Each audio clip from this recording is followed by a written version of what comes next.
আজমলে কি কৰি আছে? আজমলে স্কুল বনাই আছে। তোর বাবা যে এটা স্কুলও বানাব পারা নাই। শালা শালা তুই নিজে বানাবো পারা নাই, কেন সব চুরির পয়সা মাল। এক সাহেব আহে, আজমলে কি কৰি আছে? আজমলে স্কুল বনাই আছে, আজমলে পয়সা লই আছে, আজমলে লুটে। তোর বাবা যে এটা স্কুলও বানাব পারা নাই।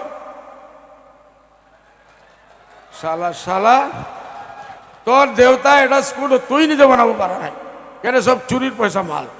উধার কা মাল ইধার লা, উধার কা মাল ইধার লা। আজমলে তো একটু করা নাই। আজমলে নিজে স্যাক্রিফাইস করি আছে।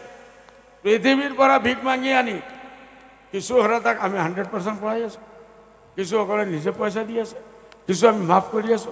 আমি তো কোৱা নাই বলে আমি 100% ফি দি আছো।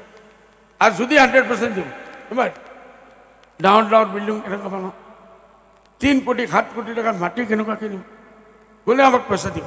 তার দেউতা আহি দিব নেকি? এইটো হয় নেকি? জানোয়ার কাহিবা, জানোয়ার কুকুরের নিচে পড়বা। আর আমার মুসলমানসকলে তার মিটিংত গৈ তালি বজায়, তালি। আজমল সাহেব একো করা নাই, তালি। আজমল সাহেব লুটিয়া খাই আছে, তালি। আজমল সাহেব মানুহৰ পয়সা লুটি